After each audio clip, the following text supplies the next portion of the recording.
After hundreds of fights, after blood, sweat and tears, after moments of triumph, comes the moment of truth. The epic clash is upon its climax. Don't miss the breathtaking finals of Gamestars Clash Royale, June 1st to 6th.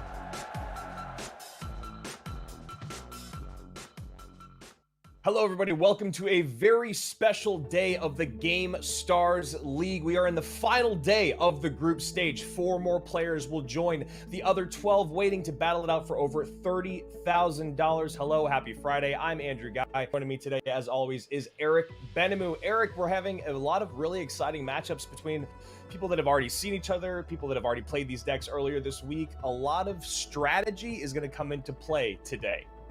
Yeah, there's a lot of these players that we're going to see today that struggled with one specific deck in their 3 deck choices, and it's all going to be about who can actually make those adjustments, who can find the right matchup that gets them through, because at the end of the day, this is elimination day. This is your last shot at getting into those finals.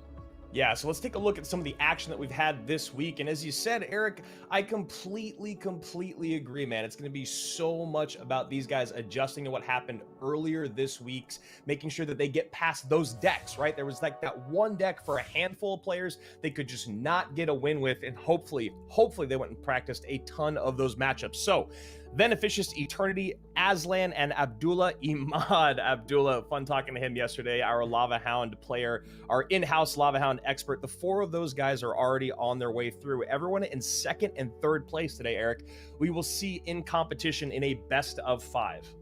Yes, we will. And a lot of these players in the matches today were players that we expected to win their group, such as Predator, Dimas, maybe Johnny. I think had it just a very unfortunate matchups there, didn't prepare well against Abdullah. And Blairon also played very well in his matches, just a little bit of a slip up here and there. So a lot of these players that we're going to see today are actually playing at a very high level.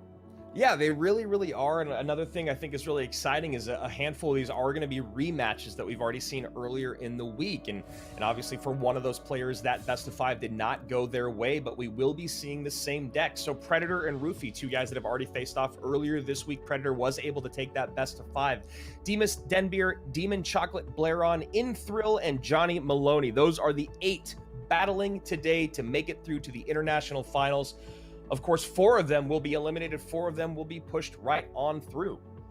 Yeah, and in that first matchup, we have that one deck that's probably the one that out of everyone had the hardest matchups and just could not seem to win. And it was that Hog Rider deck that we're not used to seeing in this type of meta. And Roofy's gonna have to come back with the same deck, because for those of you tuning in now, these are the same exact decks that they played all week. They have to run it back. Yeah, I mean, and that word meta is something that you and I have spoken about so much throughout Gamestars League because of the way that the decks are put together. Every player has to bring 3 decks to competition. Those 3 decks can repeat 6 of the same cards in every single deck, but 2 cards have to be unique. And Roofy was a guy that really struggled with one of his decks. As you can see, him and Predator faced off earlier this week. It was a 3-1 set that went to Predator. Predator, a man that really loves to play the mortar. He did run 3 mortars in his first stage of in the first showing of Group A, and this last time around we saw 2 mortars. So here we go. These are the decks that are coming out for Roofy and Predator. And as you can see, the deck that you were just talking about, Eric, there in the top right, 25% win rate, a twist on 2.6 Hog Rider.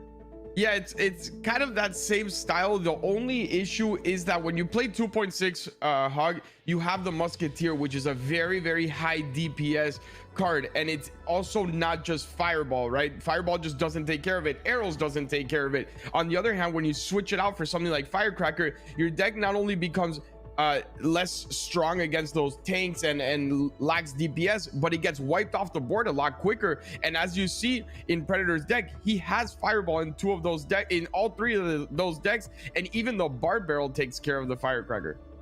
Yeah, and you can see here, Roofy does have the Earthquake to deal with 2 of the mortars. He's got good responses to the graveyard for the most part. Other than his top deck, it does feel like that Hog Rider deck will struggle just a little bit. So if I'm Roofy, I'd probably go with one of my bottom 2 graveyard decks to open up this set. Yeah, and originally against Predator, he had a little bit of a tough time with that freeze deck, and it's not the fact that the deck is a bad matchup. I think he got a little bit in his head. The nados were not very well placed, and we've seen that same deck used by other people, and when you can get a lot of value out of that freeze NATO, it does a lot of damage. So if Rufy wants to win with that deck and be a little bit more consistent, take control of this matchup, he's going to need to really count on those good NATO placements. Yeah, those NATO placements are so good defensively and offensively. You talk about lining things up in front of that Princess Tower to get some splash damage. Of course, bringing that Musketeer up front if she's back behind the tower. And then, of course, the spell power in the other graveyard deck to take off the Spear Goblins, to take off that Musketeer. So I do think he goes graveyard first here. I think it is the smarter thing to do. The other thing is he might just go for Hog Rider, look for that Mortar matchup earlier on, and hope that those Earthquakes can take those Mortars off the board. But I do think that Predator is a guy that he's shown he's very, very good with the Mortar, and you're going to have to do more than just throw just simple 1s and 2s at him. You're going to have to change up your strategy quite a bit.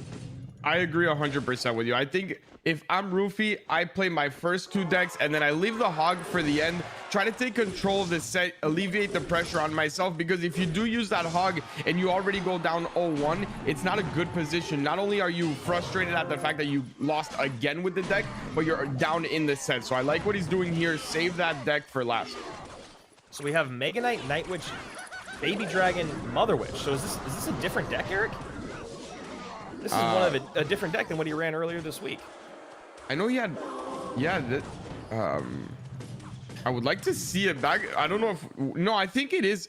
Is it the same deck? I think he did have this Mega Knight deck. No? Oh, was it the second one? Maybe. I think it did have decks. the Double Witch. The Double Witch kind of threw me off a bit, but I'm pretty sure it is that one deck. Yeah. I think so. I don't want to be 100%, but I believe he did have that Double Witch combo. Yeah, I think you're right. I think we only saw the Double Witch out once this entire week, or maybe even this entire competition in the Mother Witch, Night Witch from Rufy. So here we go. We have Goblin Cage set up at the bottom of the screen. Mortar there to, you know, pull a little bit of attention. And that's unfortunate when you talk about the Baby Dragon Splash on top of that Mortar. Yeah, it seemed like a little bit of a mistiming, misplacement out of Predator that gave that Baby Dragon a lot of value. But even then, I don't think he should be that worried. I do like that Fireball, because if not, that was going to get very, very tricky with all those bats in play and the Spear Goblins with the Mother Witch. So overall, I think a pretty decent start for both of them. Nothing really, you know, to nitpick at. Yeah, I like what Rufy's doing there. I like getting the Mega Knight down. It's a good trade there. He's able to get that on the board, get a bunch of support behind it here with this Night Witch, and also clean up those swarm units. That Mortar will connect on the left-hand side. It definitely will, and now all he has to do is take care of the Baby Dragon, which I'm sure he will. I do like that Fireball. He took a little bit of a hit. The only thing he has to be very careful of now is that Mother Witch, because now he cannot just get it off the board, and if he plays bats into them or Spear Goblins, it does get a lot of value and forces out a lot of defense. So he goes Mother Witch in his weaker lane. A little surprised to see that he didn't go to the right-hand side, especially because Spear Goblins were already on the board. But there you go. Mother Witch does end up getting a little bit of value. Bats come out early from Predator. Kind of a surprise play there from him. Now we get a Mega Knight down in front of that Night Witch opposite lane. Rufy trying to get a little bit of offense created here. And I'm seeing a couple of misplays that I wouldn't expect out of Predator. Those bats were completely just mistiming. The same thing that happened with the Mortar onto the Baby Dragon. You had an Ice Golem down. There was no real reason why you had to put the bats in front and give the Mother Witch that much value. If he just waited a second, or even if he was at 10 elixir, you place it a lot further back, let that Mother Witch get targeting. And when you play Mortar decks like this, especially this type of Mortar deck, you need to be very precise in all your placements. Yeah, you really can't give an inch to your opponent. It is a lot harder for you to get damage on the board than it usually is for them, since the majority of your damage is going to come from minor chip damage, log chip damage, and the occasional Mortar lock. You see Rufy having to drop that Night Witch down in the bottom right-hand side. That Elite Barbarian almost making its way on through. Now maybe a Mother Witch goes to the left here. Yeah, it's just, it has to be a nice, simple defense, and he's doing just that. I think he's being very smart with the placements of his Mother Witch and of the Night Witch. He's not giving Fireball value onto tower, which is super important when you play this type of deck, that you know the minor Fireball chip is what's going to get him the win. We're also seeing some great patience from Rufy today. It feels like in the past he's been maybe a little bit more aggressive in single elixir or early double, maybe trying to, as we've talked about, create moments as opposed to wait for them to come to you. And right now it seems like he's doing a pretty great job, and that's a good bar barrel to make sure he doesn't take any damage there on the left-hand side. Mega Knight very, very healthy as a Night Witch plus a Goblin Brawler work down the right-hand lane. And now we see a defensive Miner come out for Predator, which is trouble for him. This Mortar, I really don't like that Mortar, Eric. I don't like it at all. I agree with you. I think at that point it was better to miner onto the Mega Knight than it was to miner in the back. That miner, exactly for that reason, it was going to get pulled back anyway, and that Mega Knight was going to hit tower. And a little bit of mistakes out of Predator, but very, very nice play out of Rufy. Yeah, exactly. I don't want to take away from the way that Rufy played, because he played very calm. He was much less aggressive. He played very well with that graveyard. He didn't try to force moments like I was saying just a bit ago. But as you were just talking about, Predator with some uncharacteristic minor interaction plays there, whether it was the Mortar coming down early or just units being dropped in kind of an inopportune spot or inopportune timing like those bats. Yeah, and look, to be fair, the matchup was 100% in Rufy's favor. Not in 100-0. I'm just saying it was in his favor 100%. And when played like this, Rufy didn't make mistakes. So it's very, very hard to even win when you don't make mistakes. But on top of that, Predator did make a couple of them. So it was just really impossible for him to overcome this matchup. You have to play it 100% perfect when your opponent has the correct matchup and is not making mistakes. And Rufy, if he continues to play like this, the only thing that could hinder him is that hog deck. Yeah, I really actually think that Rufy goes to his hog deck right now. Predator loves to go back to a deck that he just lost with. It's something we've seen him do a lot in this competition, since most of his decks are pretty similar in archetype. Obviously, this one time he does have the, the black sheep of the 3 decks, not 3 Mortar decks. But I think that I like the play there of Rufy going to hog. Yeah, I really do. And I think it's the right moment, because if you lose, you still have a good matchup left. You know that. And you can just go back to it, regain control of the set. And that's all you really have to do. That's a misplaced Mortar. Yeah, the Mortar placements have been a little bit off today in general. Not only this one, but also when the Baby Dragon got splashed on it, that one that you said you really didn't like, I really didn't like. He gave it up very, very quickly. It could have even been a defensive Mortar in the middle, would have held off for a lot better. And just a little bit weird play today out of Predator, even though he does get good damage. Yeah, he gets good damage there. Rufy gets a King Tower activation, and yeah, really surprising there to see Predator misplay a Mortar. I mean, it happens to all of us Mortar players. You play Mortar that often, you're going to misplay it every now and then, but I'm trying to think if I've ever seen Igor or Lapo misplay a Mortar, and I feel like it has to have happened, but yeah, I don't know. Pretty rough here. Not. Right? I personally have never seen them misplay a Mortar, and if it did happen, it was not in a competition or in a very serious scrim. It might have been on a ladder match or something like that. But it's the thing is that Mortars aren't really like a troop, right? It has very specific placement. So it must have been, when you drop something, when you drop a card and you lift your finger and it moves a little bit, that's what it, in my opinion, had to have been, because I don't think he misses a full tile placement on a Mortar. Yeah, for sure, and that's exactly what it was. One full tile off, one full tile back, and to give credit where credit's due, Rufy doing a great job of recognizing that. He set up for an Electro Wizard in the back to support his Valkyrie in that moment, and honestly, that's not an easy recognition to do. You're kind of gambling there unless you know 100%, as Rufy did. So here we go, Mortar back on offense in the correct spot. That Electro Wizard going to soak the shot along with that Fireball, and yeah, that's really nice. Mortar will connect here, and a really good job there by Predator creating space with that Fireball. Perfect timing, gets another Mortar shot in, and that's really rough considering how he started off with a misplaced Mortar. Yeah, and to be to bring it back a little bit, what started that whole sequence, which was a very, very smart play out of Predator. When he saw that graveyard go down, he immediately noticed, okay, if I don't attack, he's gonna freeze, I'm gonna lose this tower. So he Elite Barbarian the left side on the bridge, knowing that Valk was in cycle and that they weren't actually gonna get any damage, but it was so smart out of him because it didn't allow him to get anything else down. Rufy had already used all his elixir once that Valk came down. The Spear Goblins defended easily, and that whole push went down to Spear Goblins bats. It was a very, very nice play. Yeah, that's a pivotal little piece of strategy that you point out there. You know, sometimes, or a lot of the times, you'll hear the best players in the world talk about, look, I'm not trying to get damage here. I'm just trying to make it so that they can't take out my tower, or so that I can mess up their rotation. Right now, we see Roofy taking a ton of damage on the left-hand side, but getting a nice push here on the right. Great fireball value there by Predator. Now we see the freeze finally come down, but only a couple skeletons on the board. Bats and spear goblins there to clean everything up. 944 to 1701. Roofy wishing he had that Mother Witch right now as the spear goblins and bats cross the bridge. And it seems like the same problem Roofy had in the first day of this group stage. Where are the good nados? I have not seen one nado get any value so far. Absolutely none, other than activating King Tower, which doesn't even really matter that much in this matchup. You know the miner is going to get chipped either way, and he's taking a lot of mortar hits as we speak.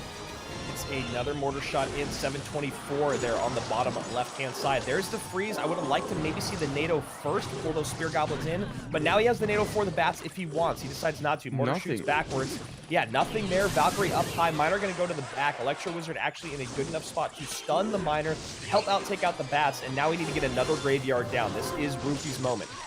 Yeah, and you know, I know it is a little bit of asking a lot, but again, that NATO is not the NATO. You want the NATO on the bats and on the spear goblins, but I don't know if you noticed, when that last graveyard came down on the left, he had a 1 HP Inferno Dragon connecting on tower.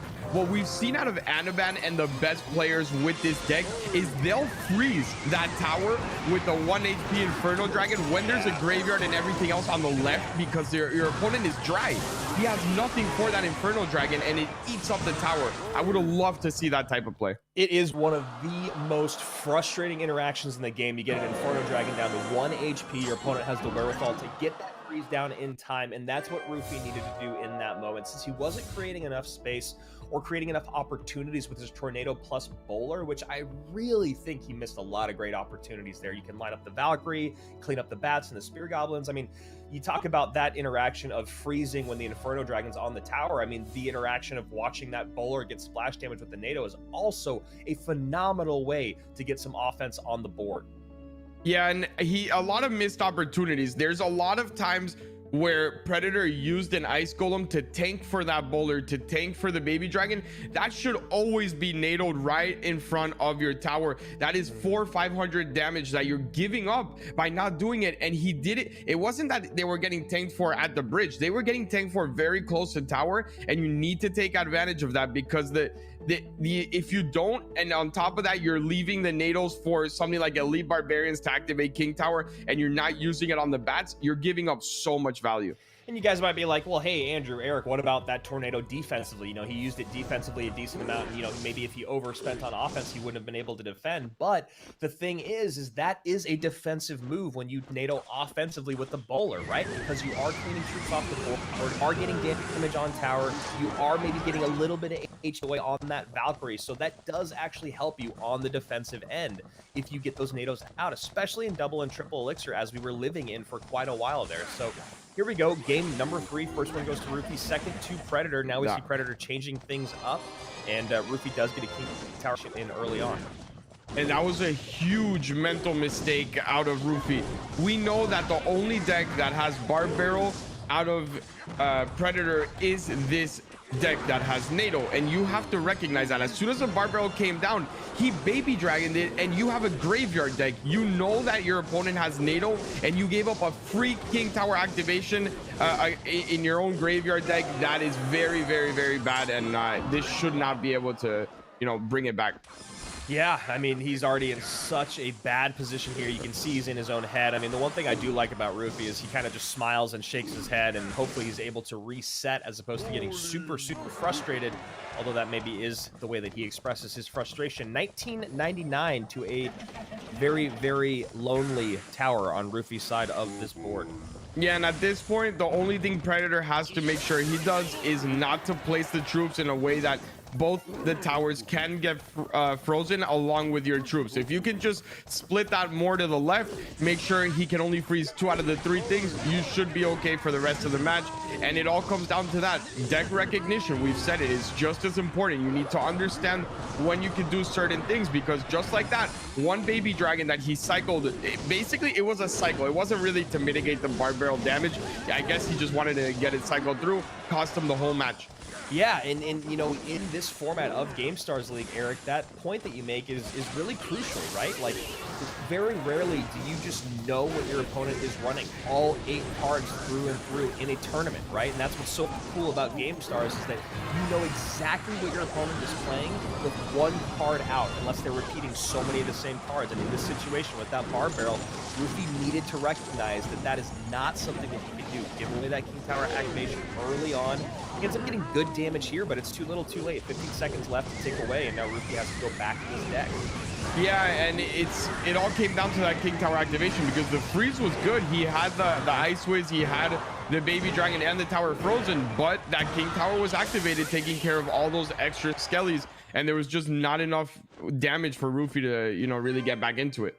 Yeah, and I like what Predator did there in the beginning. He knows he's in a mirror match, essentially, well, win condition wise, and he goes, all right, I'm gonna overspend here in the beginning, activate that King Tower, and give myself a severe advantage going through the rest of this game. And like you said, man, he did a great job there at the end, got a good freeze in, but it's just not enough when you got that King Tower and very little time. Yeah, now what do you do if you're Rufy? You're struggling a lot with this deck, and this was a deck that he struggled against Predator with early on as well. So it wasn't only the Hog Rider, it looked a lot better in his lower bracket match, but against Predator specifically, he struggled a lot with this deck, and then he couldn't win with the Hog deck. So you're kind of in a rough place here. You're 0-2 already with this. The Hog did not work out well. Where do you go? Yeah, you know, that's a really good question, right? Because Predator is going to come out with that 3rd mortar deck. That is what he is going to have. I think it's the one with Musketeer in it. And I think if you're Rufy, you just have to go to that Hog Rider deck. You hope that those Earthquakes, that maybe Earthquake Cycle could be something that you're looking for, but I really don't know. If anyone's proven to be very good with just minor chip damage and mortars defensively, it is Predator. Yeah, and these type of hogs are not the way to go. You always have to have that earthquake value in there. If you're gonna hog, go offensive. Let that miner go skellies or ice spirited. Do not waste your elixir from that potential earthquake to defend, because you're basically giving up your whole push for free. Yeah, you're giving up your whole push for free, and you're also not really getting in the mind of your opponent. When those earthquakes cycle for a couple minutes, it really starts to make you think twice about where you place your mortar, when you went down. Maybe I can get my mortar down last second and in like a very opportune spot, and then you start to create opportunities where your opponent is missing, dropping their mortars. So yeah, we'll see what Rufy decides to do, but once again, he goes hog behind Knight here. Pretty easy cleanup with the Electro Spirit, Spear Goblins, and the mortar. And those Spear Goblins gonna either get a little bit of chip or response.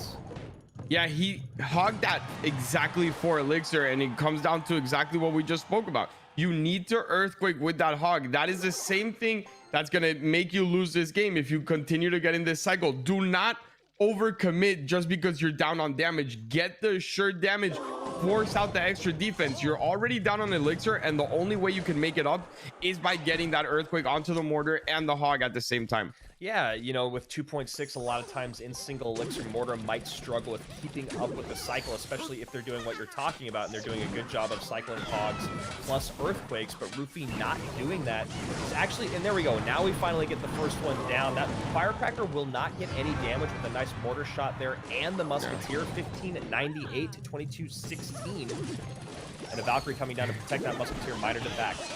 And it seems like Predator is just completely outplaying him. Every interaction, every cycle, every offensive cycle that these players go into, you see almost no damage being done by Rufy, and always 100 to 200 damage from the miner along with something else.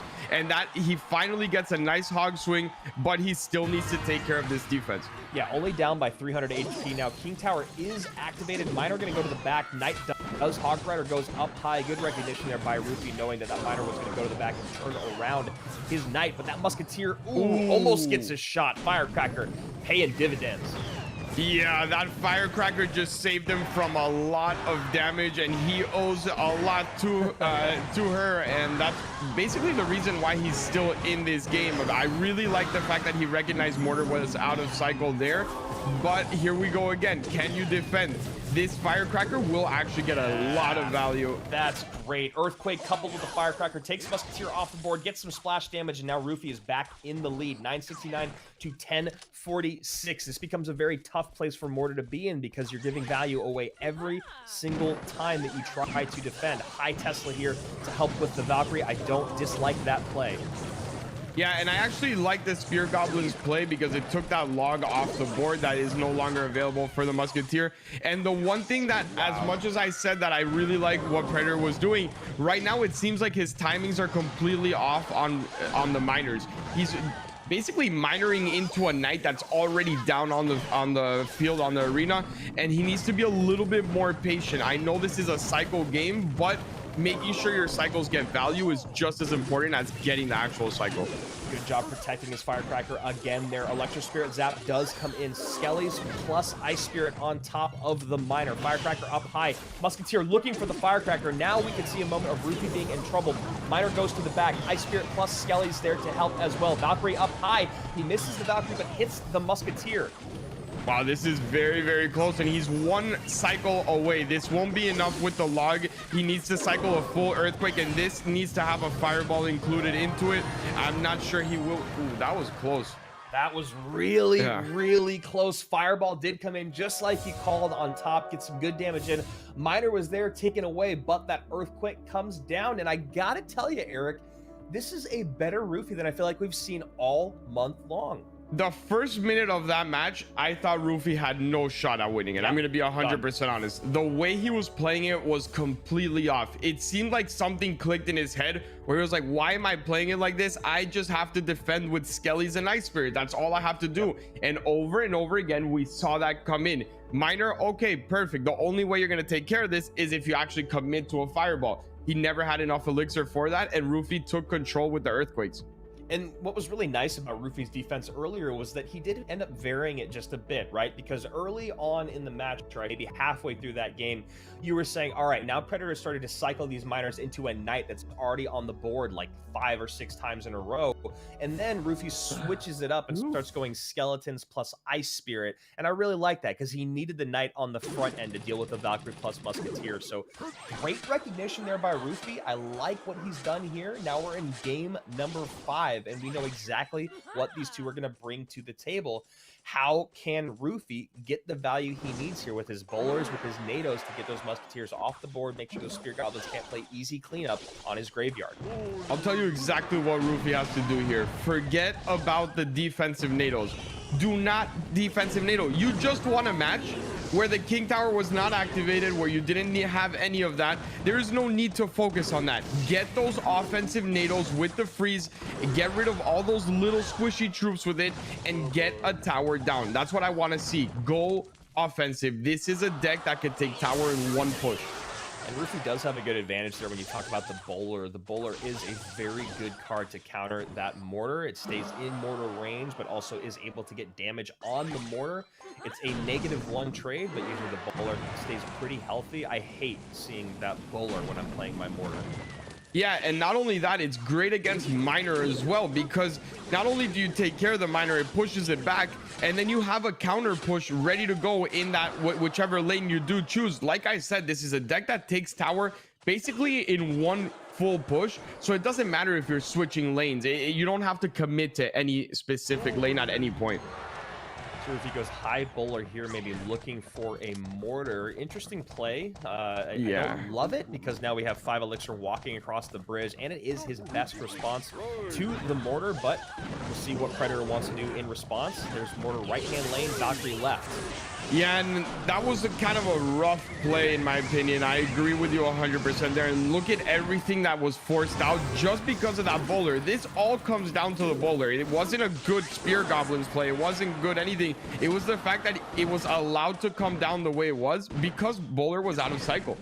Exactly, and I really do think he needs to hold that bowler to look for the mortar, and he cycles the bowler again here in the back as opposed to cycling maybe a Valkyrie or something else, but he's going to probably use a Valkyrie to catch this mortar. There it is, Valkyrie catches the mortar as opposed to cycling the Valkyrie and then catching the mortar with the bowler, but we'll see if he can turn this left lane into a graveyard. Yeah, and I really want to see a NATO with the next graveyard. He's going to have the Spear Goblins probably all the way in the back. You want to bring those forward along with the Musketeer and with anything else, and there they are. There's the Spear Goblins, and where you got to take care of the Spear Goblins. That freeze does not work for anything if the Spear Goblins are still alive. Spear Goblins take all those skeletons off the board, exactly what you're talking about, Eric. Just a little bit out of sequence there on that offensive push. I think he could have gotten more out of it. I don't think he would have taken the tower, but he definitely could have made Predator spend more than he had to, or more than he did just now. Yeah, he might have been able to take the tower if he was more patient. I don't think the freeze came down at exactly enough elixir, and when you have a push like that, you need to understand, yes, will I force a little bit more out of him? Yeah, but now I have to cycle all the way back to freeze. I put myself in a position where I'm going against a cycle player, and he's gonna have me in a very bad spot with all his you know, mortars, Valks, and all the defenses. So he needs to very much pick and choose his spots. So Baby Dragon does connect to the tower here. Inferno to the back to catch that miner. Valkyrie up high to also catch the miner. I like that play. Now Electro Spirit comes in, gets a little bit of zap damage, and now a boulder. No, nothing there on the right hand lane. Mortar does connect for a shot, but that's okay. It is the healthier of Roofy's two towers. Yeah, that's I think Roofy at this point, you can take some damage. Just make sure you build one big push. Don't worry too much about anything. This, I would love to just see that Inferno Dragon.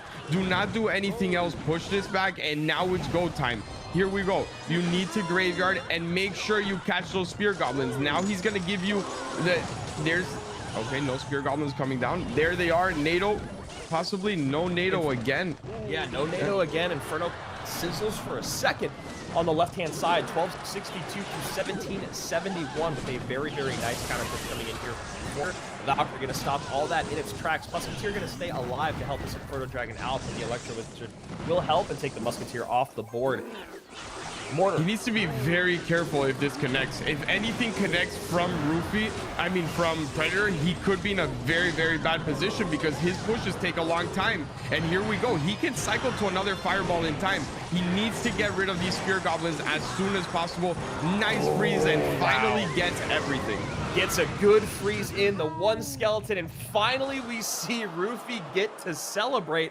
I gotta tell you, Eric, I think Predator is very, very surprised to have lost this set to Roofy.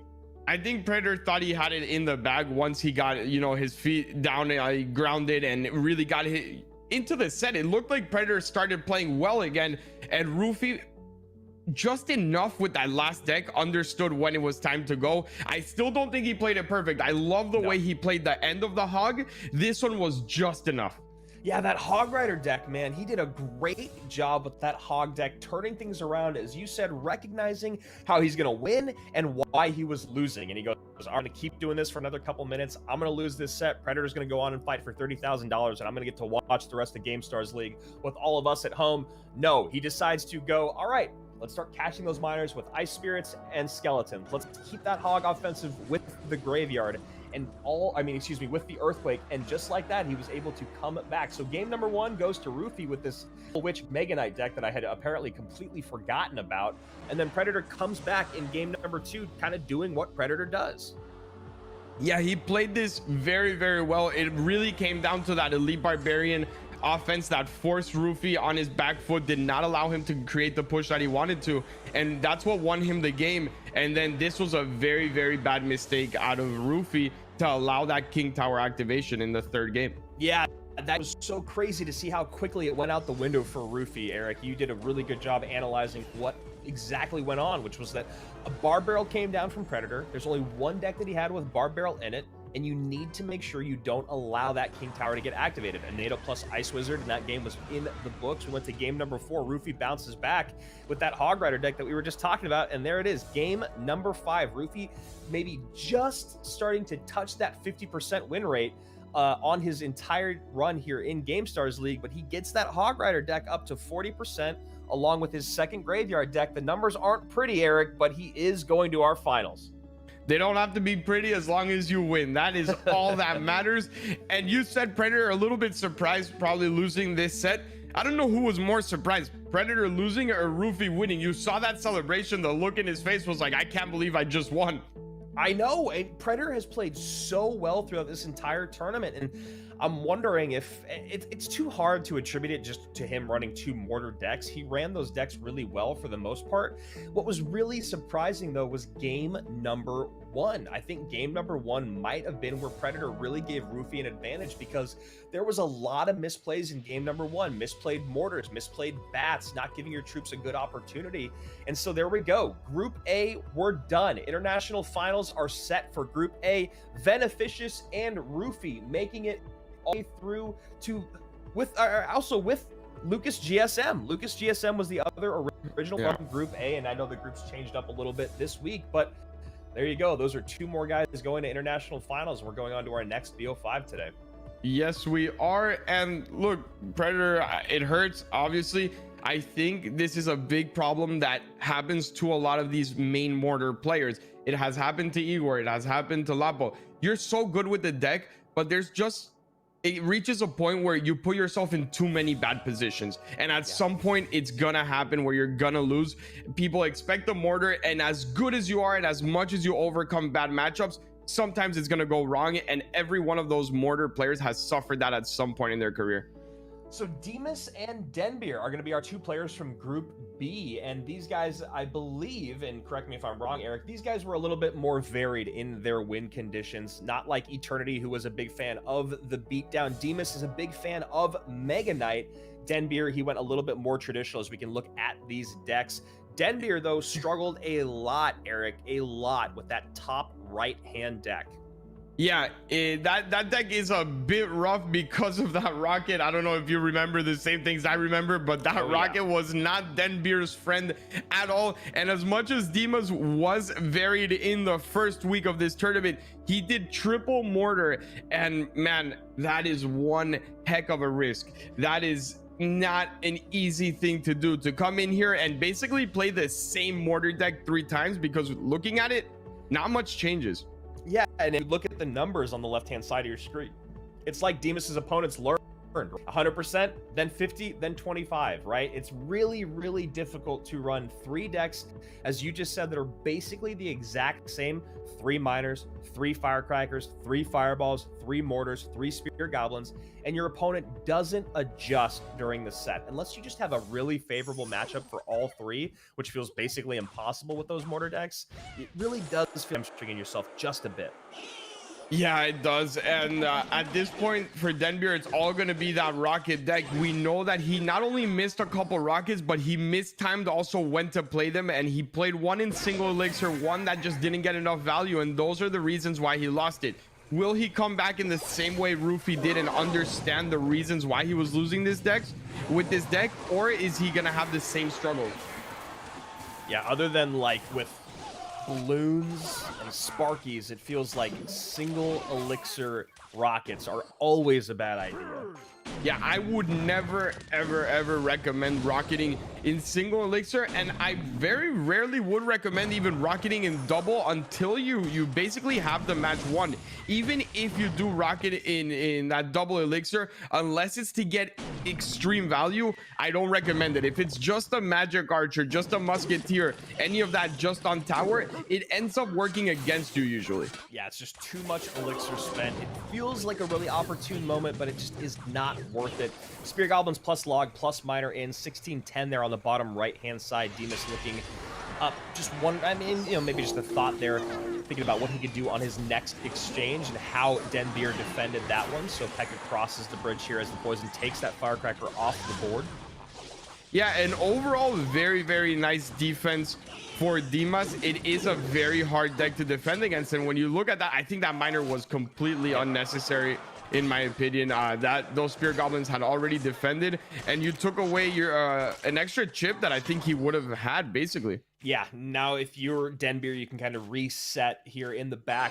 I don't think he's back around to Pekka, so he decides to go Graveyard, and now he can probably set Pekka up in the back if he needs to, or if he feels like it now that that Valkyrie comes down. I really don't like that Graveyard. Oh, and he almost activated. I don't know if you saw that one Skelly go to the King Tower. He almost activated King Tower with it. You have to be very careful on your placements, but above everything, there is no need to Graveyard with a 1/3 of life left on that Fisherman. Just cycle your Pekka. You were in a great position elixir wise. Yeah, I don't know exactly what he was trying to do there. Maybe get those skeletons to tank for the Fisherman, or maybe the Fisherman to tank for the skeletons just long enough to get a small pile up. But again, that's what we're talking about with trying to force opportunities or force interactions when they're just not quite there.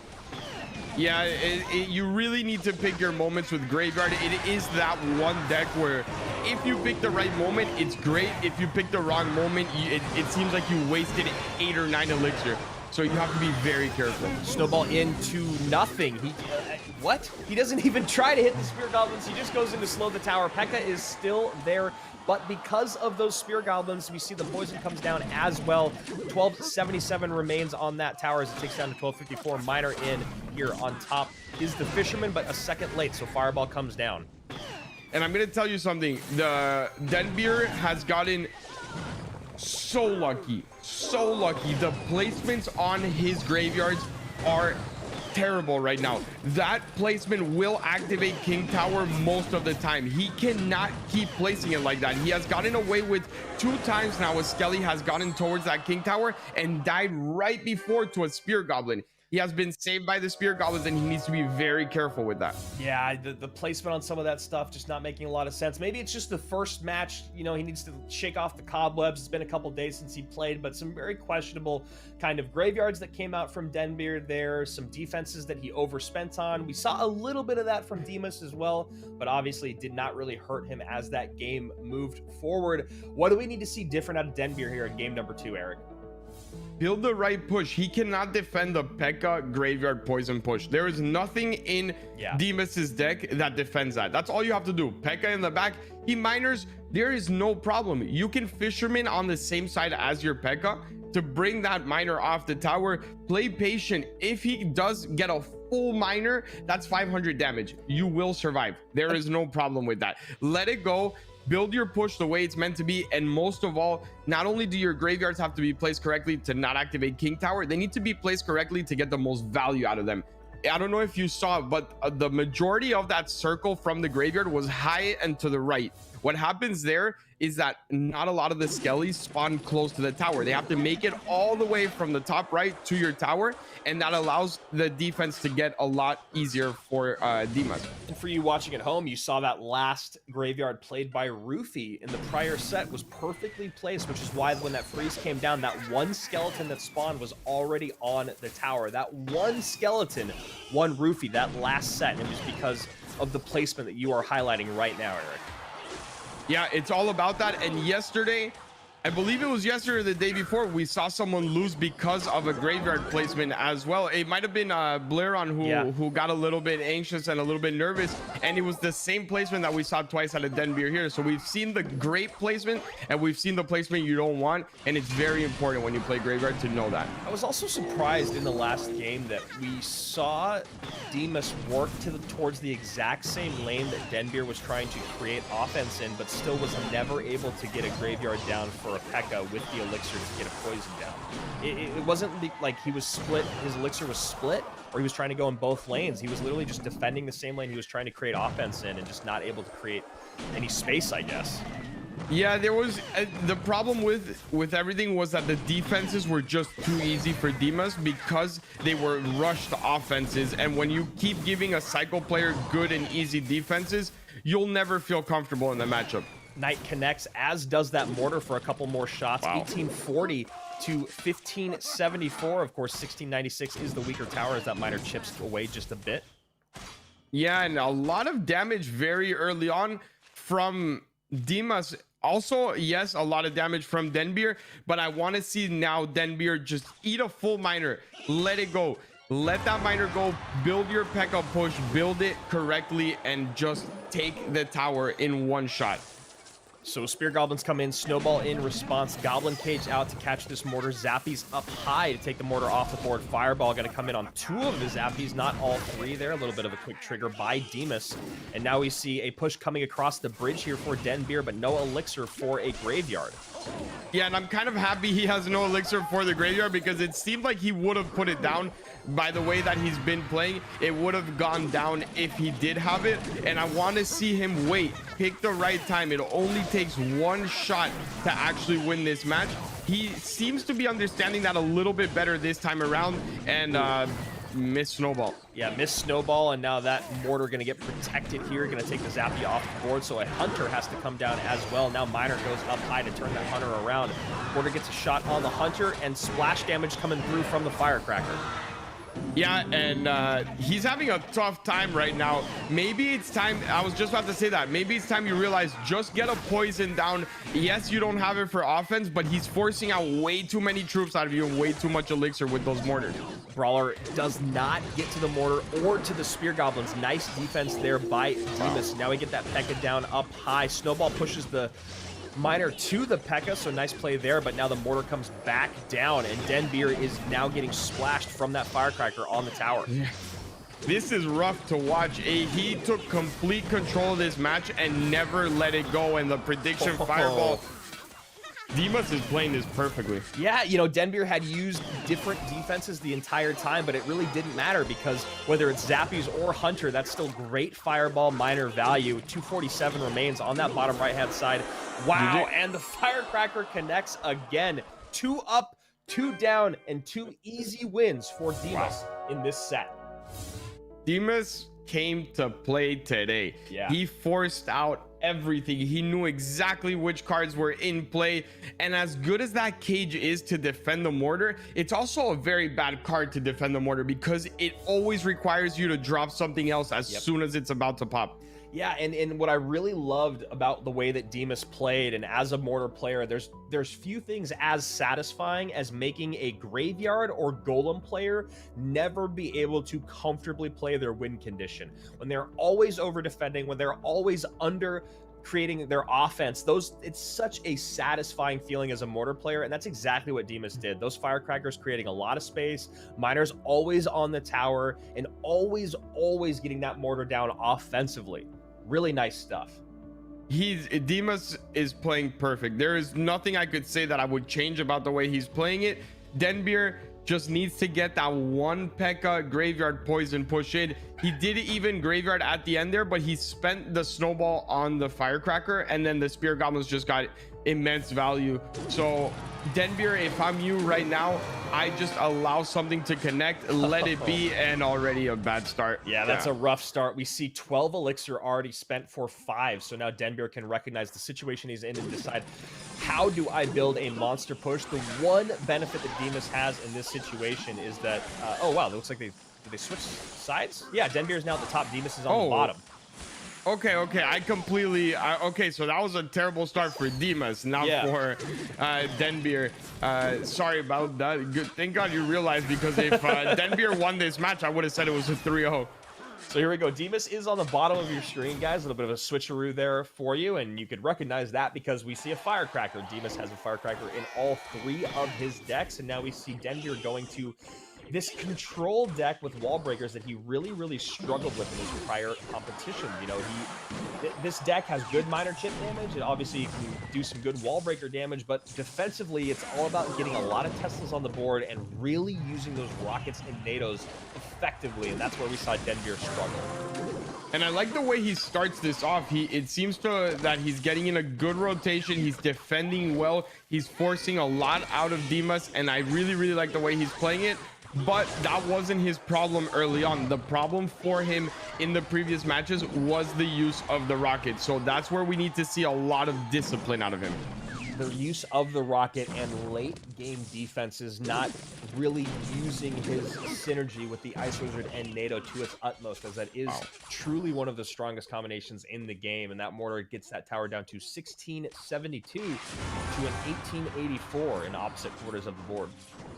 And it's crazy how just one offensive mortar with nothing defending it just got that much value when you look at the things in Denbeer's hand. And it all came down to those wall breakers that he placed on the left. It left him with one elixir too little, and that Tesla came down a little bit late, so he needs to be careful on that as well. Yeah, it felt like the wall breakers were a good choice in the moment, but then he takes all that damage, and now he's still down 1552 to 1692. But a really nice push here coming in. That's fireball value right there. Yeah, that had fireball written all over it. Yeah, it was a lot of fireball value, but what I really like is that he's not scared to play, right? A lot of the players in this position, you're down 0-2, Dimas has played perfectly, you have this control deck, you see them a little bit scared. They want to play too much defense, not really take the matters into their hands, and that is something I really like that I've been seeing out of Denbeer. He has been going all out. Yes, he needs to keep the pressure up. There was a very nice rocket there from Denbeer, and I apologize if I have getting the names mixed up at all because of the switch here, but yeah. Denbeer does bring that tower down to 12-12, 1480 in the opposite corner. Nice catch there with the goblins. Log does come in. A predictive log allows that miner to not get a shot, but does get that chip damage and cleans up those goblins. And at this point, he just has to play perfect defense. We know what happens when someone has rocket and this gets into triple elixir. Just keep it clean on your side. No connections. I like that he continues to push.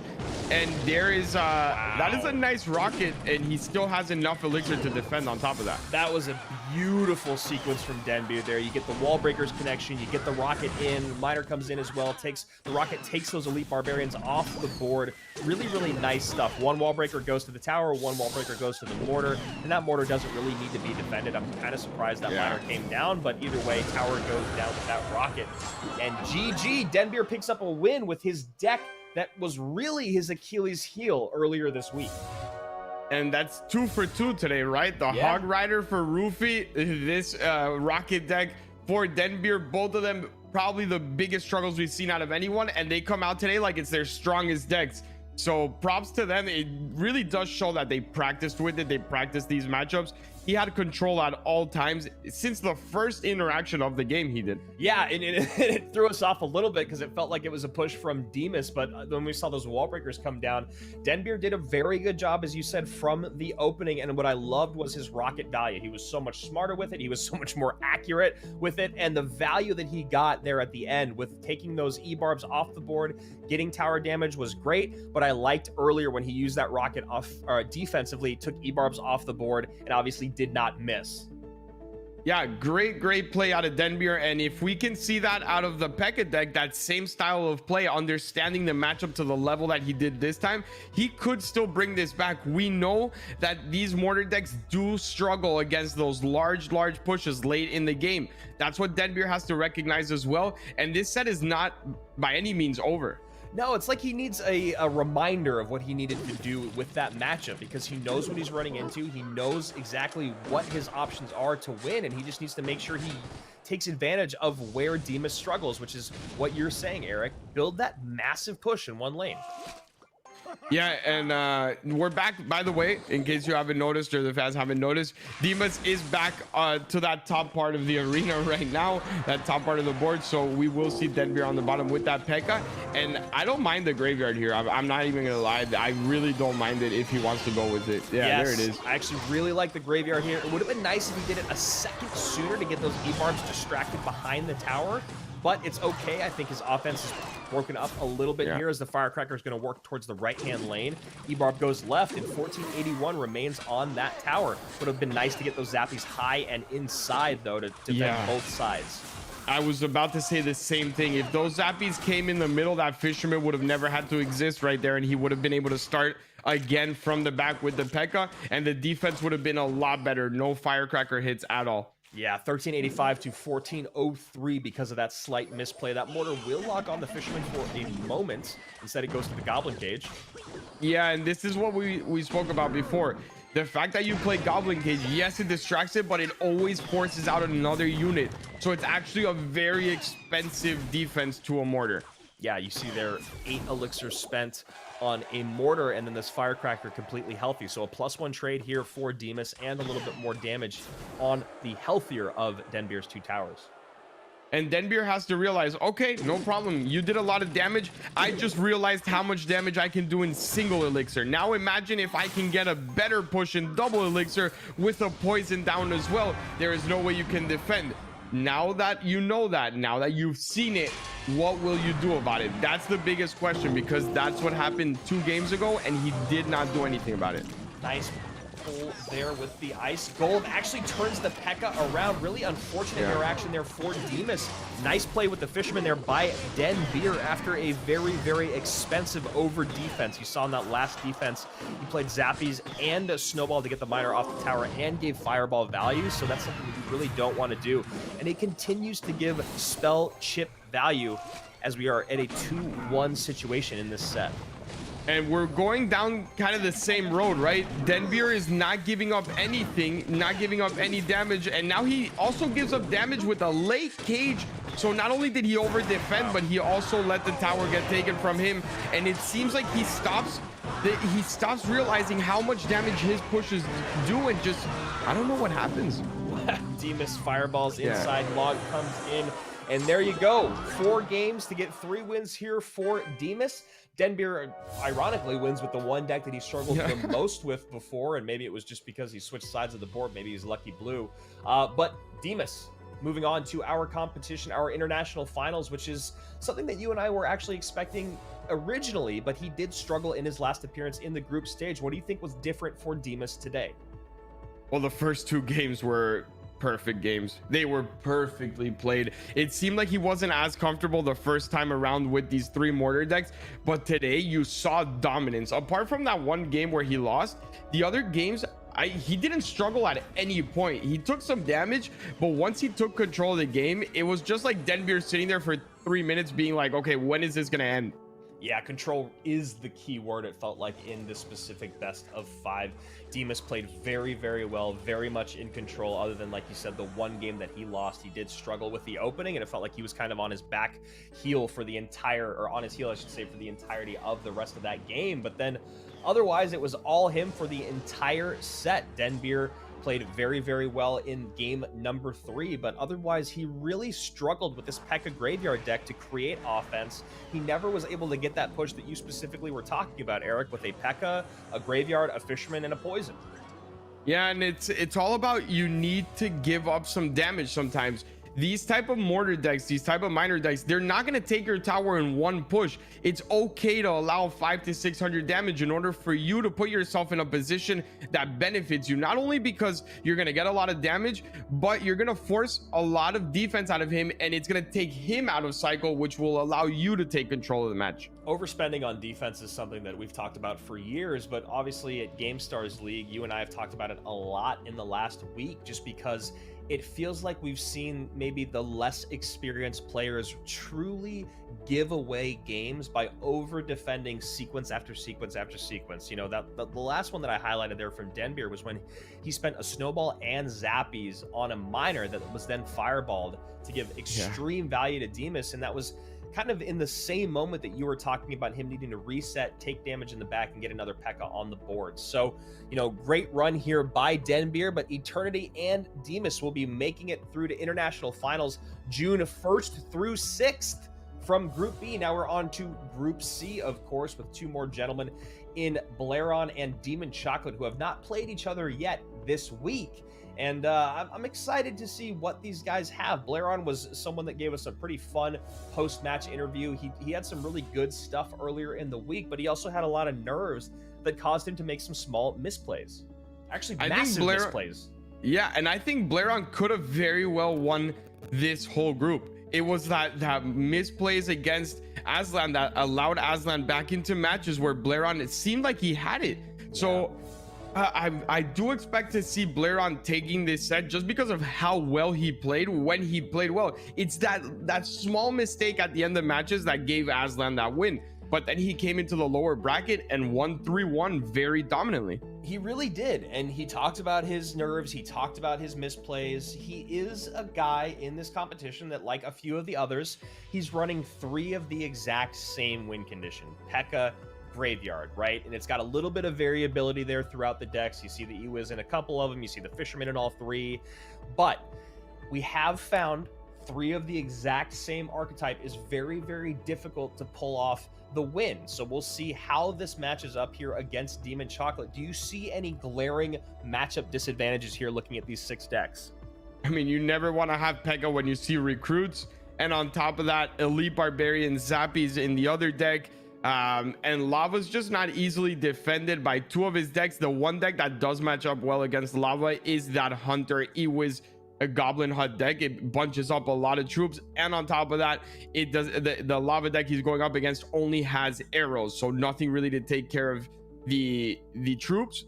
That's the one good matchup for Blairon, but I really like the other ones for Demon. Yeah, I think that Blairon probably does go with his least successful deck to open things up, the 25% win rate for exactly the things that you're talking about. That Goblin Hut going to help with the Lava Hound and the Royal Hogs in the other 2 decks to pull them to the center. Ewiz slow him down, Fisherman there to activate King Tower, and of course, if you can get that P.E.K.K.A down for a good counter push, that's probably where I go. If I'm Demon Chocolate, on the other hand, I actually probably start with the bottom left-hand deck, knowing that you're going to run into P.E.K.K.A 3 times. Yeah, I really like that recruits deck. I think it's the right way to start. And if you can defend well, understand when you should recruits high, when you should recruits low, you should have a very decent matchup. On top of that, there's not a lot of good defense for the Royal Hogs. As long as you can bait out that fireball first onto the Flying Machine or onto the Zappies, you kind of have a free way onto tower. So Royal Hogs and Lava Hound going up against P.E.K.K.A and Graveyard. The biggest thing that we saw in that last set was that with Denbeer, he was not able to create those big P.E.K.K.A pushes where the P.E.K.K.A is actually taking for those skeletons. That's something that Blairon didn't struggle with as much yesterday, but what he did struggle with, Eric, was playing really well for a couple minutes and then kind of falling apart for that last minute or so. Yeah, and he told us there was nerves there. And it happens. We spoke to him about it. Look, you're an inexperienced player. You're getting into the competitive scene. Nerves will happen, especially when you have that camera, when you're being casted. There's a lot of people watching. It's all about managing them and using those nerves to your advantage. That's what a lot of people have to understand. Nerves don't just go away. There's players that have been playing for years. The only thing is that you have to use them into your advantage. Make sure that you get the positive side out of the nerves. Talking about that camera, Demon and Blairon both on camera here. Blairon giving a little look up as the clock is starting here, and maybe that's exactly what you're just talking about. Feeling the nerves, feeling the camera, recognizing his situation, going, all right, here we are. We're in the big leagues. We're playing for $30,000. Let's go. Yeah, let's have fun with it. That's what you have to understand. And what I told a lot of the players I worked with always when we had these big matches was the game doesn't change. You're playing the same exact game that we practiced yesterday, the one that we've been playing for 3 years. Nothing changes. So as long as you keep understanding your interactions, you know exactly when to go in, everything will have the outcome that it's supposed to have. Just because it's a very big match with a lot of money doesn't mean Clash Royale is any different. Yeah, and that's a really, really great piece of advice. Play the game that you know, use your muscle memory, and right now Blairon having a bit of a difficult start here. You saw that he had that Mega Minion putting in a lot of work. The snowball came down to push those Skeleton Dragons back because he was just a hair late with his cage. So he ends up taking a lot of damage, about 1,400 to start this, and now he goes P.E.K.K.A opposite lane, trying to build a graveyard push, and because of that, he baits out the Mega Minion. And Blairon needs to win this match. If Blairon lets him get out of the lava deck without actually getting a win with it on the Hut deck, this is a very bad position for Blairon. Barbs on top of P.E.K.K.A. Fireball goes to the Flying Machine, and just like that, Blairon's push dies on the line, and this Mega Minion is going to get a swing on the tower. Blairon should ignore that and try to build up some defense. This is it. He's going to go with the graveyard, and he's kind of all in here. The reason why I actually do like this is the fact that there is no barbs in cycle, so there is room to, you know, get some damage. Not too much damage after all, but it is something. Yeah, snowball comes in, no fireball there, obviously, because he used it on the Flying Machine just a moment ago. Mega Minion on top of that Flying Machine, and Miner to the back. Mega Minion of Demon Chocolate's tanking now for those pups, and a good amount of damage going to come in here. Just in time are those Zappies to protect that Princess Tower that sits at 1082 to an opposite 1726. And that was actually a very, very nice defense from Blairon. I expected a lot more damage to come in. I was really worried there for a moment, but somehow units were placed in the right spot. Those zappies came in as a in a crucial moment, I should say. And obviously, because it's arrows and not a larger spell, those zappies are getting a ton of value. I know, just barely, but the P.E.K.K.A.'s still gonna make it. P.E.K.K.A. gonna push everything back. That is a beautiful play, and that's exactly what we saw out of Blairon yesterday. Very patient plays, and I really like that he was able to pick up the win against this deck. Like you said, it was a must-win situation for him. Barbs were low that time. Fireball value was in. He didn't hit all of them, but that snowball also came in at the end to slow stuff down, push things back, and create room for that Mama P.E.K.K.A. And it seemed like he expected all the barbs to go down to the fireball, and that's why he had hovered those dragons. If those dragons went onto the P.E.K.K.A. instead, that P.E.K.K.A. would have not made it. The barbs would have completed the defense, but it actually worked out in Blairon's favor how prepared Demon was for the fireball. Now Demon needs to go to that Royal Recruits deck. I think he tried to get a win with the Lava Hound deck. He probably saw the light at the end of the tunnel there for a moment, and then Blairon did the correct thing, right? He took a lot of damage early on, so what did he do? He decides to change the tempo, switch lanes. All right, we're going to play the first 30 seconds on the right side for you. Let's play the rest of the game on the left side for me. Yeah, and Blairon is someone that recognizes exactly how to play this P.E.K.K.A. graveyard deck. It's something we didn't see in our previous match. You realize, okay, P.E.K.K.A. in the back, he's gonna lava, no problem. I will take some damage, but look what I can do when I go on offense. And you saw there that P.E.K.K.A. the first time around, the barbs were up high, easily defended there. Fireball came on top of the Princess Tower and Flying Machine. Second time around, barbs were low, game over. He was off the right-hand side. That's a bit unfortunate, but Fireball does come down, misses one of the hogs. Yeah, that's he wanted to get the zappy, and by getting the zappy, you let one of the hogs free, basically. And I'm not sure which was the better move. I think either way, the damage would have been pretty similar. Yeah, obviously the hog going to do a little bit more direct damage, a little bit more quickly, but the zappy going to reset, stun that tower, and create some more space. So 1960 to 1354, a little bit of a rough start again here for Blairon in game number 2, but that's the same way game number 1 started, and you saw how he was able to turn things around. And there is no surprise here. There is no guessing game. It is going to be, of course, P.E.K.K.A. Graveyard, and I really like that Blairon went to this deck expecting Demon to also go to this deck. Now he has Fireball in response for the Royal Hogs.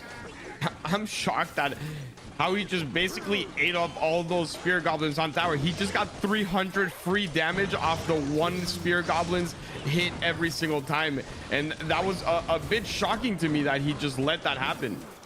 Fireball in here, and yeah, very surprising to take that much damage, but evening things out are those Royal Hogs on the right-hand side. Blairon missing a Fireball again on top of the Royal Recruit, almost hitting everything. I'd say 95% of the troops, but does miss that one, and that one does tank for those Hogs a little bit. Yeah, and very nice Fisherman timing there to understand when that Flying Machine was gonna, cross the bridge and really get the timing off correctly, because we've seen many players that go into it and they time it just a little bit off. The Flying Machine doesn't actually get into Princess Tower range, and then you give it so much value. I've been playing this game for years, and I still worry about that exact interaction that you're talking about. Getting a unit down too soon, Flying Machine value. Oh, wow. Graveyard comes out instead of the correct response, and this is what we were talking about with Blairon. He makes some very uncharacteristic mistakes that are massively detrimental to his success. It's not the same as dropping a unit in the left-hand lane instead of the right. We're talking graveyards off towers or graveyards instead of fireballs.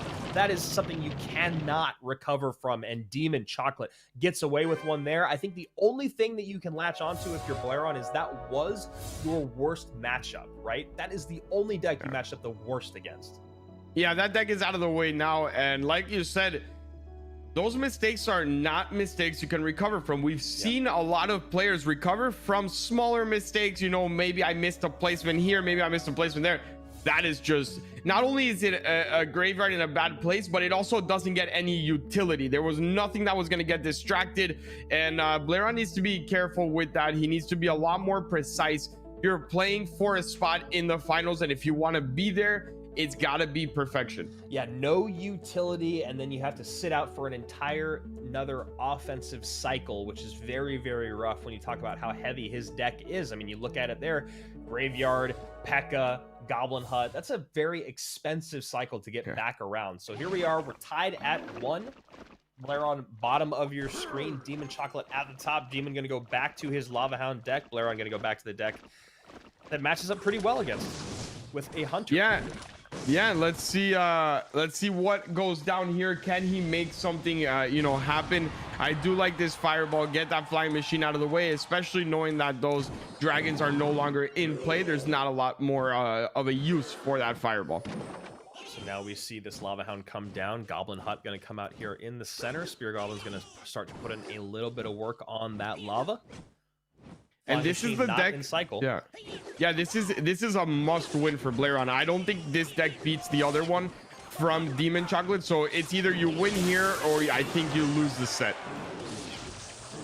So a lot lying on just this one game. When you look at matchups down the road, Fisherman walking right in front of that Electro Wizard.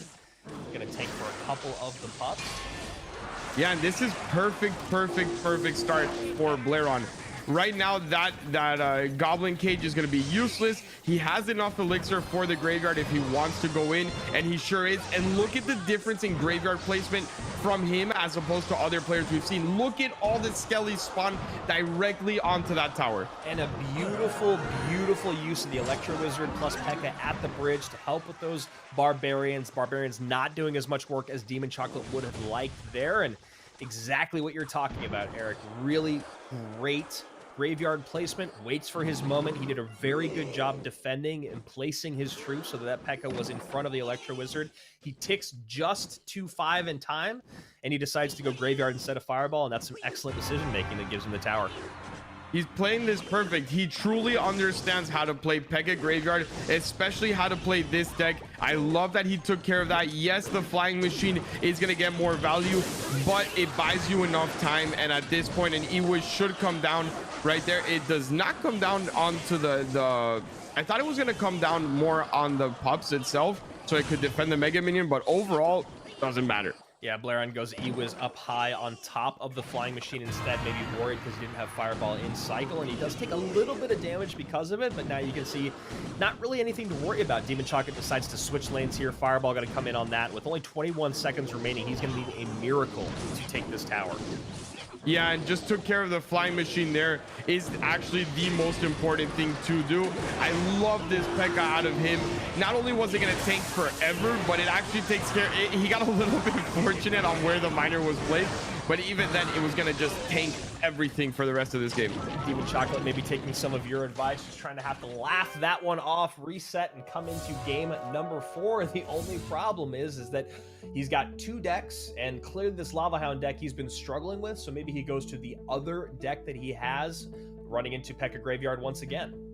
Yeah, but I'm pretty sure that other deck is a Mega Knight deck, which gives, again, a lot of value to P.E.K.K.A's. So he needs to be careful on the way that he plays that Mega Knight. It has to be very defensive, and it should be on P.E.K.K.A's on your side. If you're playing the Mega Knight first, and he gets to P.E.K.K.A defensively on his own side, the value is just way too much. So I'm pretty sure, Eric, on this last P.E.K.K.A deck, it is P.E.K.K.A Graveyard with Poison again. I'm pretty sure, because he only had Fireball in 1.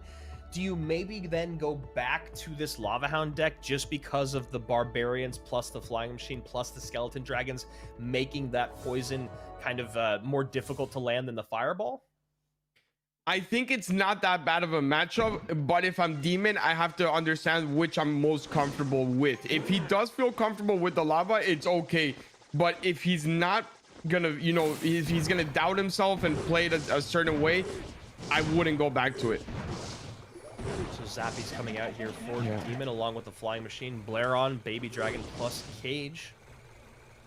And he's straying away from it for now. Here's those elite barbarians that just the P.E.K.K.A. This has been something that you've said since day one. Why have we not seen more P.E.K.K.A when it gets so much value against the troops like elite barbarians, like the Mega Knight that we've seen so much? And he's listening to you. Yeah, he definitely has adjusted. Thank you for pointing that out. It does feel nice to see that P.E.K.K.A coming in a little bit more and getting a lot of value and nice poison there. Now he needs to be careful on the Huggies push though. The flying machines, we know that this flying machine with the Huggies is devastating, and that's exactly what it is right now. It forced out an E-Wiz from him as well, and very nice timing on it. Wow, and the flying machine stays on the board, gets another few shots in, and that is a massive amount of damage early on. Yeah, and this all came to the fact that as great as he's been with the graveyard, this one was a bit off. He needed to realize that there was Mother Witch. This is a whole different ball game when you have a Mother Witch on the board from Demon Chocolate. You need to always have that poison right away, and this time he had to wait for it quite a while. So as we tick to double elixir, let's see if Blairon's going to take some words of advice here and slow things down, or at least make sure that when you're going to get that graveyard in, that you've got a way to respond to that Mother Witch. You can't just be throwing in graveyards as carelessly as or as freely as he has in the rest of this set. I won't say careless because they've pulled wins off, but now he needs to be very, very careful of that Mother Witch. Yeah, and I'd love to see a poison here. There it is. But now you have to understand, no graveyard, my friend. Or if you do, just make sure you go very quickly, and once that Mother Witch is tanked. And I like that he did not go graveyard. He knows it would have put him in a bad position. Yeah, that's a great hold there by Blairon. Mother Witch comes down, which means she is now out of cycle for this P.E.K.K.A coming across the board. Maybe we see a high Fisherman here. Yes, we do. Fisherman up high to tank for those E-Barbs. That's all going to get pulled to the center for a half of a second. And now we have a handful of Royal Hogs on a very healthy tower. Will we get a graveyard in the opposite lane? I think he's struggling to get that graveyard down, but it's all because how well Demon Chocolate is distributing his troops and always keeping the Mother Witch for a potential graveyard. That is not Blairon playing badly. That is Demon Chocolate really understanding this matchup and being very smart about his troops. Really brilliant stuff there on that last exchange. The Mother Witch is out of cycle, so like you said, Eric, he has to create offense in the opposite lane, or else Blairon would have comfortably went in with the graveyard. That's when the E-Barbs came in, and all because of that, we saw no graveyard damage come in, and of course the Mother Witch now back in cycle to deal with the next graveyard that comes around. And Blairon probably trying to figure out a way to get some damage in, and this feels like it could be close to the end. Goblin Cage going to come down here at the last second. P.E.K.K.A going to clean all those up off the board before any damage comes in, and clearly Blairon is getting distracted by someone in the room. Hey, I'm playing for $30,000. Yeah. Give me a few minutes. Yeah, it's one of those things where, like, you got to be very careful. If it's your mom or your dad, it's a fine line between leave me alone, let me play, and okay, I won't have a phone for the next week, so let me chill. So here we go, push coming in. Blairon does get a little bit of space here. That baby dragon is very healthy, and now he's turning into a bit of a bridge spam, but Mega Knight comes down just in time, and now we get that Mother Witch behind. It feels like this is trouble for Blairon. Yeah, it's trouble for Blairon, but that Mother Witch actually got tanked for so much that there's a little bit of a bright spot. He needs to defend this, though. He has no room for error, and that's exactly what causes that E-Wiz to go down a little bit early.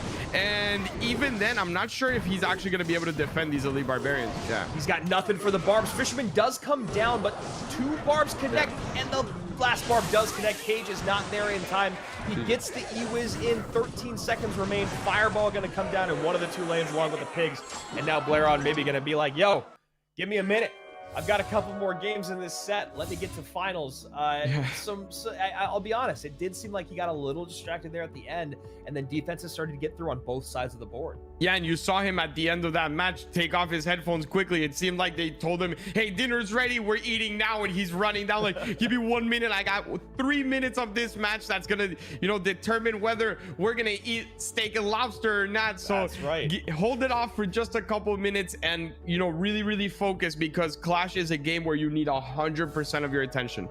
So Demon Chocolate did a lot of really nice stuff in that last game. Yes, Blairon did give him a little bit of opportunities there, but otherwise Demon sat back, played very, very patient, defended those graveyards really well. And I think the best thing that we were just talking about was that he created offense when he knew that he couldn't defend. Right? He knew that he wasn't going to be able to defend that graveyard. Mother Witch wasn't in cycle, and a big push was coming down the lane. So he sells out Royal Hogs opposite lane, and he continued to do that throughout with the Royal Hogs and the E-Barbs, and it really paid off. It sure did. And now this is actually a matchup where I genuinely think both of these players can win it. I don't think any of them have a huge advantage.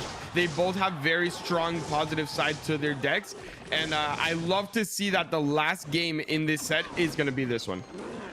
Yeah, this is going to be a matchup that Demon Chocolate has struggled with through this entire set. You see a Bar Barrel plus Graveyard come out very early here from Blairon because that Lava Hound was dropped in the right corner by Demon Chocolate.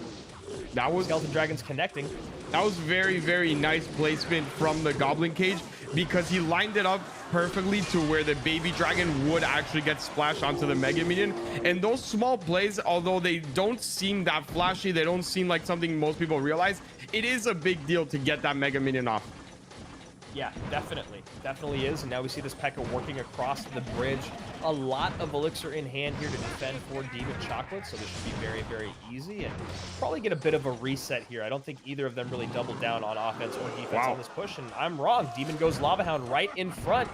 Maybe recognizing that there isn't a great response to get on top of the flying machine. Yeah, a little bit odd in my opinion that Lava was very, very, very aggressive. And even though you are getting damage, what worries me is the counter push. This is going to get a Goblin Cage there, and then he can actually start all the way from the back. Look at the Elixir difference. Even though it looks to be very, very nice in Demon Chocolate's favor, he still has to defend this Goblin. Yeah, and depending on how much he's going to spend here on this Goblin, maybe we see a very cheap response from Blairon, maybe with just the Bar Barrel. Or a P.E.K.K.A. And he decides to go P.E.K.K.A in the back. Bar Barrel down here. Great timing. Great timing again from Blairon. And this is it. This is it. This is the P.E.K.K.A that he's been waiting for. He understands that he's going to have to poison onto that tower if he's going to get any damage. And it seems like this is an all-in for both of them. I really like Blairon taking the time, defending very efficiently there, and recognizing he does have the Elixir advantage. He goes opposite lane with the P.E.K.K.A, which he's done before. Now we get a Bar Barrel up high. Beautiful. That's going to be a very nice cleanup there. P.E.K.K.A very, very healthy. He was still on the board. Baby Dragon at 100% health, and I believe this could do it. Baby Dragon splashing now. Miner does turn around for a second. 1061 to 874. No Miner to help with the pops. That was beautiful offense from Blairon, and all he needs to do at this point is defend one more time. If he gets one more defense in, I'm pretty sure he'll be able to take care of this. He's struggling a little bit with the flying machine, and that forces out a poison. Very, very nice out of Demon Chocolate to realize, okay, I need to get this flying machine in here and force something else out of him so I can get maximum value.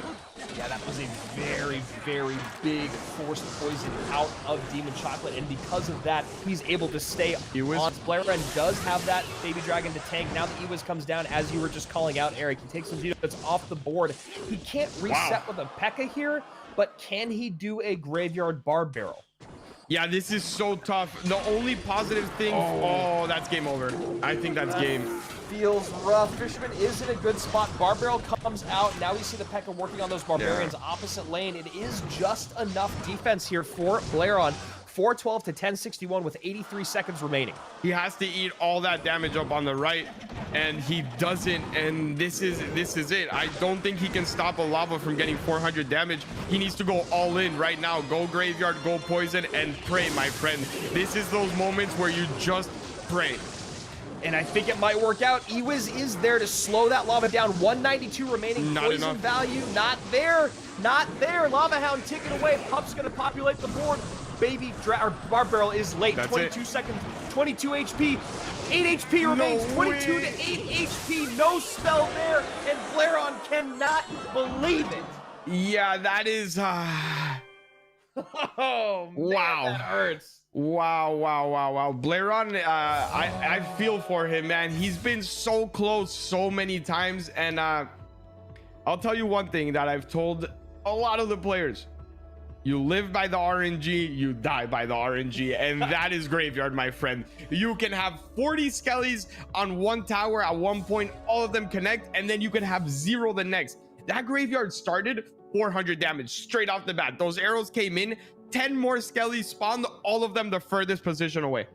I know, yep, the RNG gods not kind to Blairon today, and I think to add on to that, lock your door, man. Go in the bathroom and lock her. That's what I gotta say. It felt like game number 3, I believe it was, or maybe it was game 4, where Blairon's family or Blairon, whoever it was, distracting him just a hair. It gives a little bit of room to Demon Chocolate.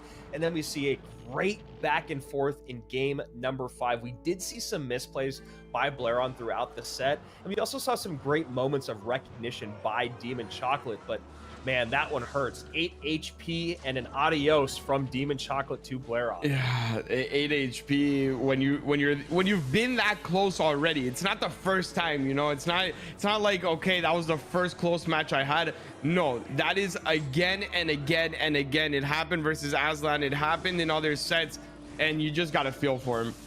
And you see right there, hand on the head. He's got a little bit of a smile, hand in his palms, and I gotta say, I really like Blairon. I enjoyed talking to him. I enjoy watching him play. I enjoy his play style. He just needs to slow down a little bit. And look at us, man. We are dying for him. That's the 8 HP moment. And, you know, I've said it before. I'll say it again. When RF was coaching me, he talked to me about losing by like 100 HP. And he's like, oh, man, that means you're doing everything right except for one thing. Those 8 HP losses, those 1 HP losses are so heartbreaking. They really are, and it hurts. You played very, very well, Blairon. I think he's the person that has been eliminated that has played the best. I think if that's a big takeaway for him. And not to take anything away from Demon Chocolate either, right? We saw some really brilliant stuff from him throughout this set. And of course, you know, excellence demands excellence. The higher level play from Blairon makes it so that Demon Chocolate had to kick it into another gear. And what I really, really liked about Demon was his understanding of the macro of the game and recognizing those situations. Look, this P.E.K.K.A. Graveyard, that is a massive push. Those 2 cards alone are 12 elixir. He's always going to support it. So what does that mean? I can always go opposite lane and create more pressure. So from Group C in our group stage finals, it will be Gen C Aslan, who made it through just a couple days ago, and now Demon Chocolate, the last player here from Group C. A lot of our players have been decided, but one more spot is up for grabs here in Gamestars League. Our international finals start on June 1st, and for that entire week, we will have of the best players from all over the world battling out for over $30,000, and the last 2 people are Thrill and Johnny Maloney. And we saw them just yesterday, so I think these are the 2 players that have had the least time to adapt. They've had the least time to practice. It's all about who used the rest of the day yesterday the best of their ability, not only to really remember the matchups that are possible, but understand the way of winning them. And I think that's going to be a huge deciding factor in today's matchup. Johnny Maloney and Thrill probably both having Lava Hound nightmares last night because of Abdullah Imad running. I mean, honestly, just running it down with that Lava Hound. 3-1 in his first set, 3-2 in his second set. You saw Thrill was actually able to come back a little bit, but for the most part, you saw a pretty defeated man going up against Abdullah because it was such difficult matchups. Here, looking at these 6 decks, the matchup conversation is a lot different than yesterday. It is a lot different, but something that hasn't changed is you and I both wondering what exactly that Goblin Giant Prince Lightning deck actually is. How do you take a tower with that deck? I mean, obviously you're trying to get the Goblin Giant there, maybe create space with the Lightning, but there just seems to be very, very little synergy in that deck where the other 5, and it's pretty apparent, right? Even the one that Thrill's running his 50% win rate deck there, the one that's like kind of a no win condition deck, it still has Mother Witch, which is like a win condition in and of itself. Same with the E-Barbs, and of course the Fireball there to just get some direct tower damage. I just don't really understand that Goblin Giant deck, and I don't really know which of these decks, I guess maybe straight across the top, is that the best matchup? Yeah, that definitely, I think, in my opinion, is going to be the best matchup for him. The other ones are going to be nearly impossible if I'm looking at it straight up. That Flying Machine gets endless value along with those recruits onto the Prince.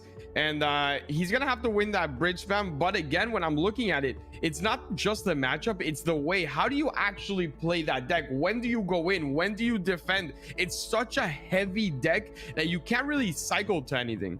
And if I'm Thrill, correct me if I'm wrong, Eric, I think I probably just go with the second deck that he has there, just because I think of what you're talking about. You look for the matchup where that fireball is not there. You know, I think you look to create this flying machine, Royal Hog presence with the Zappies, because as you can see with the spells on Johnny's side, he only has one deck that deals with it really well.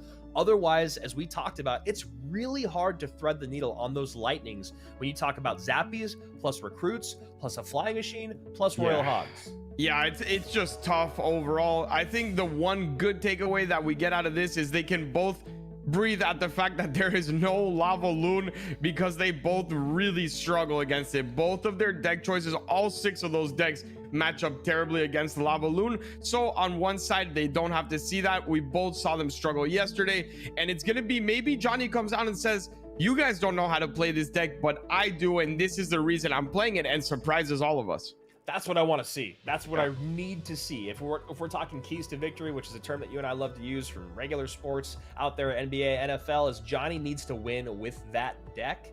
He must win with that deck. And on the other side of it, I think if InThrill can just get good matchups with that Flying Machine, we all know the Flying Machine has won more games at GameStars League than any other card, any other win condition. And it's been fascinating.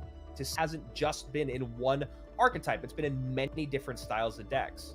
Yeah, it's great to see. I love the card. I think it's a card that's been undervalued a little throughout its existence. Ever since it came into the game, people have used it, but they haven't realized exactly how much damage it can do, not only onto towers, but forced elixir out of your opponents. If you can defend that Flying Machine and keep it on the board, it is a nightmare for everyone.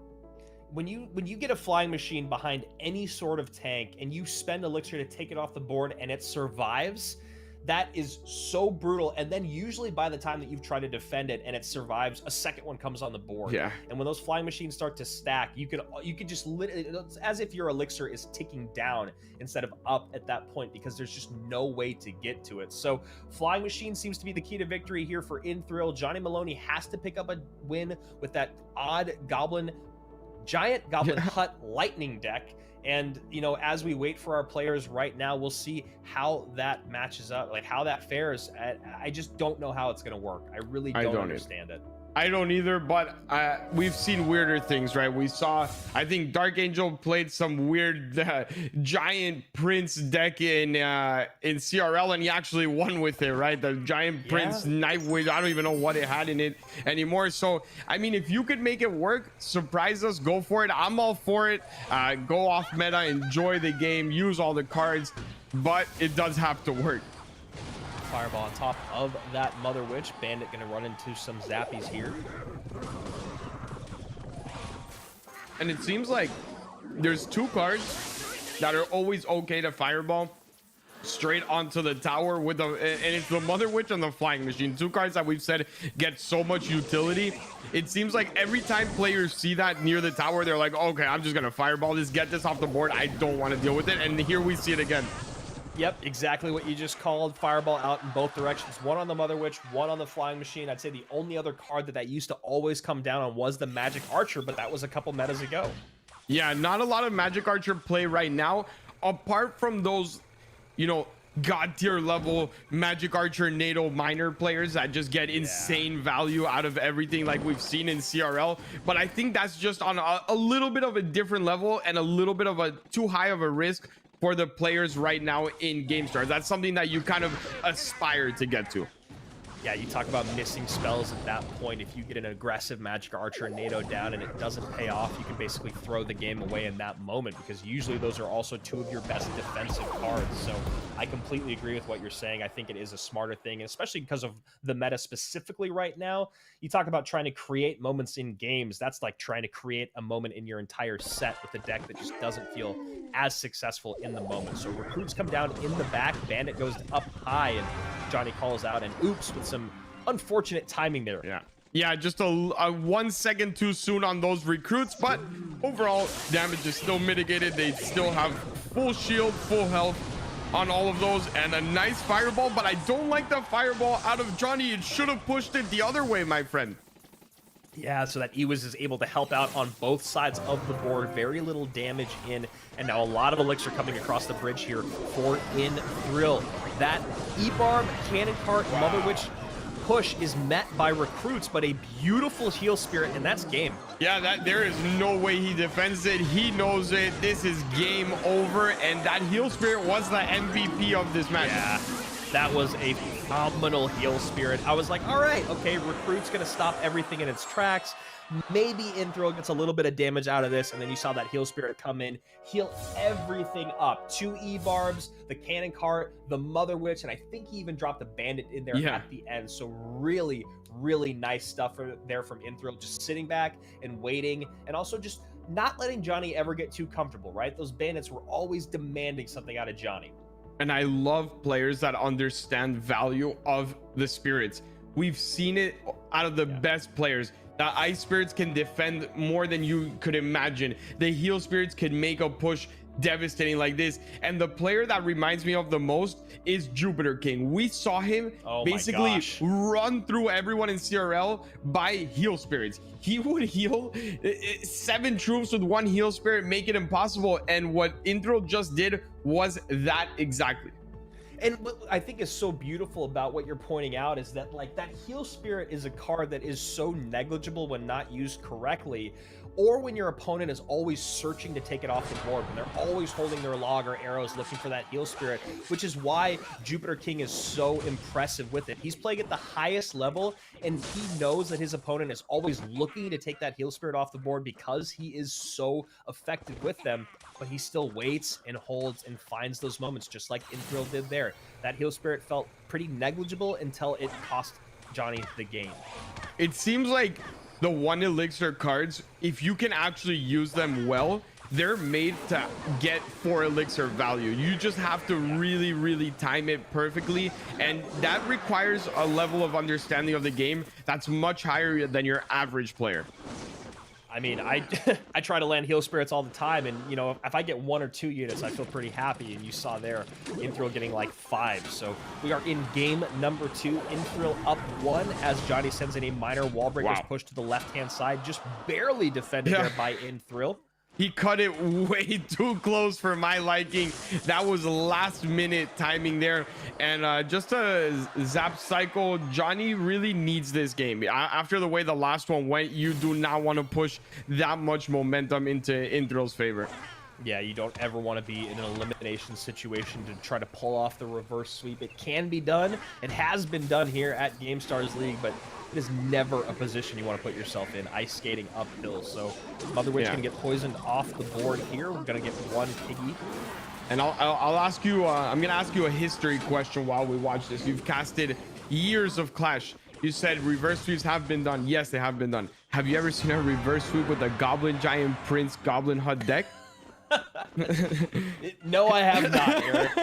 I absolutely have not, and maybe we'll see the miraculous happen today, but when you put it in those terms, I almost forgot about that deck being his last option. Yeah, I would not want to put a reverse sweep pressure on myself playing that type of off-meta deck. You need to get something on here that really allows you to enjoy that off-meta deck a little bit more, because you have to be able to play it freely. It feels like that type of deck, if you're playing on the back foot, it will just not work. So Johnny gets a nice bit of offense there on the right-hand side, but now is really paying for it defensively. Ram Rider connects on the left-hand side. I believe Bandit connects on the right-hand side. And now Johnny going back on offense with that Mother Witch with a bit of a shake of his head, knowing that this Mother Witch isn't going to get much value. Yeah, they're both really going at it. It seems like this game is offense, offense, offense. I'll figure out my defense later on. And they're going... It seems like a boxing match at this point. Just gonna say the same thing. It feels like a heavyweight boxing match with uppercut after uppercut after uppercut. So good value there in the middle, but that's easy for Thrill to do because Johnny does not have any big spell to get on top of the Zappies and that Inferno Dragon. So stacking units becomes a little bit more appealing for the player at the top of our screen. Wow, and this is a nice push out of him with the Bandit on the right. It just forced out that Miner, and now if he doesn't zap this, which he doesn't, it all goes down to an Inferno Dragon Bar Barrel. That is a Mega Knight and a Bandit down.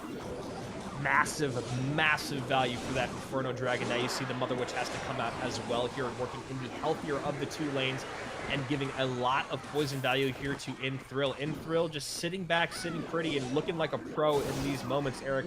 Pros always seem comfortable in the last minute and a half of the game because it feels like they're starting to understand their opponents even better. Yeah, and I like that he gave up all that damage. It is okay. You can give it up, but now you really need to defend this. There is no more damage to give up. This is it. This is your match, and that Mega Knight jumping back. Oh, man. Wow, that is so unfortunate. Yeah. Yeah. Johnny having a lot of bad luck when you talk about interaction. Mega Knight coming around, and now that Mega Knight getting dropped on the right-hand side for defense. 394 in the bottom left-hand side as that top left-hand tower ticks down below 600 with that minor chip damage. Bandit down. Gonna need a response to the Bandit. Bandit dashes through. That's it. Yeah, that's game over, and I'm very impressed with what I've been seeing out of Inthrill. He's been playing not only great Clash, but it looks like he's enjoying himself. Yesterday, he was having a rough time from playing against Abdullah. It looked like he really was having like a terrible time. You know, when you just like want to swipe up on the game and be like, all right, I'm done with it for now. Yeah. Today, it looks like he's actually having a lot of fun. Yeah, Inthrill was in such a horrible spot matchup-wise. He knew he was running into it. He was actually able to play out of some pretty crazy situations yesterday to give us an exciting set between him and Abdullah. But like you said, he looked very defeated and very frustrated. Today, not having that horrible matchup disadvantage, you can see how he lets the game come to him, and the recognition of the game and the understanding of the macro with those bandits. I think those bandits were really, really apparent because those bandits were always demanding more out of Johnny than he wanted to give. Absolutely. It looked like there was bandits on both sides and Mega Knights on both sides, and it seemed like Inthrill was getting the better value out of those two cards than Johnny. Johnny, it always seemed like he was playing on Inthrill's side. So our potential last match of the day, as Inthrill is up 2-0 in this best of 5 for Group D. The last player, 11 players have already been decided to go through to our international finals, and we are waiting on our very last candidate here between Inthrill and Johnny Maloney.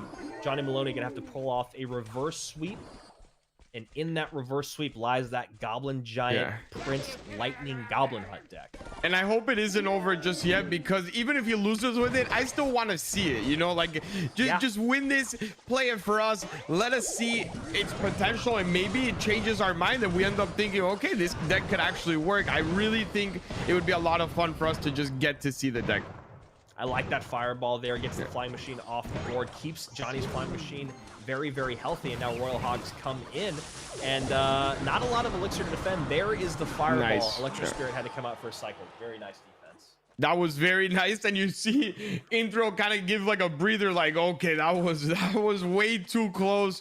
Let me reset mentally and not let that happen again. I like that he's getting those plays off, though, right? We saw it before with that bar barrel plus snowball at the very last millisecond. And at the highest level, the pros make those last second plays second nature, right? Because you want to make sure you're getting the most value, taking everything off the board and not showing too much before your opponent's card is on your side of the map. Yeah, exactly that. And right now, I'm not really sure who benefited the most out of that interaction. It was kind of weird. The fireball was good. The zappies were good, but I think overall, Inthrill wins there in keeping his flying machine alive and there being no fireball for these Hoggies. Exactly. Hoggies coming in left-hand side behind those recruits. Goblin Cage has to come down as well. A couple piggies should make it through the tower for very little damage. One piggy makes it through, 2145, so nice defense there, and a big and I'm surprised we didn't see a fireball come out from Inthrill on the left-hand side, and now he might be forced into a last-minute one, or he loses. What happened? Why? He was taking the enemy, and obviously that he's picking him up. No fireball really as that ocean of blue crosses the bridge. And Eric, you might be getting exactly what we asked for. Yeah, and I'm not really sure what happened there when he didn't use it and he didn't use it defensively. where is that fireball going? What is he actually thinking, right? That was very, very weird out of him. On the offense, I expected it to go in that bottom left-hand corner when there was recruits in a cage, and you had so many troops down. It didn't actually go down, and I don't know what happened. It was like a deer in the headlights moment. It felt like there was just too much coming down. He couldn't make the right decision, and then by the time that he figured out what decision he wanted to make, it was too late. Units had already crossed the bridge. The flying machine was already placed too low. The fireball hadn't come out yet, and just like that, Johnny Maloney comes firing back in game number 3, and we are one step closer to watching that Goblin Giant Lightning deck come to play. Let's see it. I want to see it, Johnny. Come on, use it now. And I do think for his confidence, he just won a mirror match, and that usually boosts morale a lot, especially when you're down 0-2. So Johnny not gonna show it to us just yet. He's gonna make us wait till the end, and he's gonna say, you know what, I heard what you said about that reverse sweep, and I'm gonna give you the reverse sweep, and I'm gonna close it out with it. That's right. You got to stay till the end of the show if you want to see the big finale. So Johnny Maloney running back this minor wall breakers deck with Mother Witch, getting a couple piggies on the board and just a little bit of damage in on that right-hand side. In Thrill, showing a little bit of, I don't know, maybe a chink in his chain, man. A little bit of deer caught in the headlights in that last game, and a lot of that patience and composure that we saw in games 1 and 2 seemed to disappear halfway through game 3. Yeah, it definitely did seem to be exactly what you just said, that deer in the headlights, and again, missed timing on the recruits, and it seems like things aren't as clean as they were in the first 2 games, and he really needs to clean it up because this is a matchup that he could definitely win. See an oops there coming out from Johnny, who takes a good amount of damage on that right-hand side. Royal Hogs coming in here on the left. Johnny doesn't have anything to defend. E-Barbs come down, but that Electro Spirit can stop them for a second, and that Flying Machine is just going to town on that tower. Yeah, and that late zap, it saves his tower, but at what cost, right? That was a lot spent, and Indril knows he's going to have to eat up that damage. He doesn't have anything for it, but Indril, man, you're good. You're good. Yeah. There's no, you're in a good spot. Yeah, there's no need to, you know, be disheartened by that. It is okay. You gave up 600 damage to take 2,300. The late zap from Johnny, Eric, do you think that was because he didn't recognize the Flying Machine was on his tower as opposed to the D's? I think he did. I just think it was a moment of a little bit of a panic. And look at that Goblin going to town as well.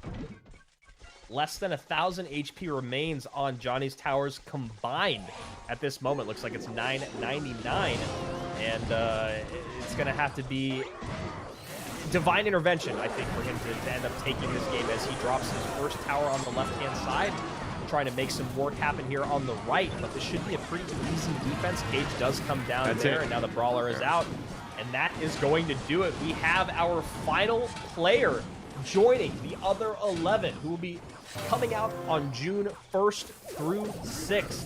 $30,000 on the line.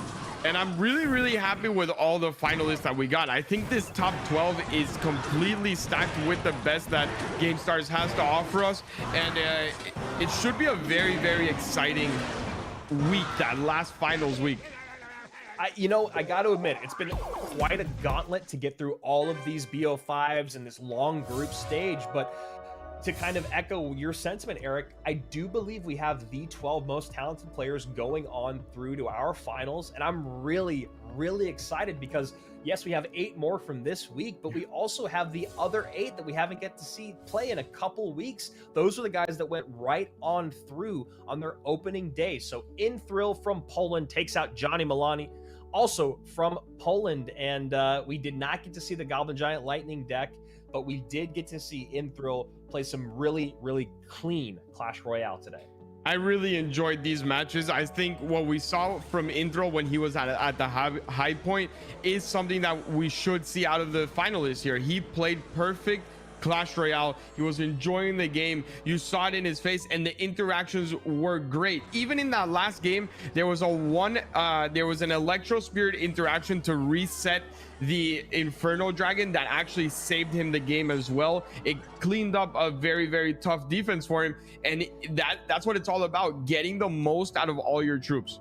And he had some really brilliant last-second defenses as well that are really more of an indicator of his understanding of the game, that he would always have just enough elixir to defend. That's it. Yeah, those units came down at the last second, but that's, yeah, like you're saying, Eric, that's exactly it. That was that electro spirit that I was just talking about. And sorry to cut you off. I just saw that play and I was like, that's the one I was talking about. And congrats, man. He deserves to be there.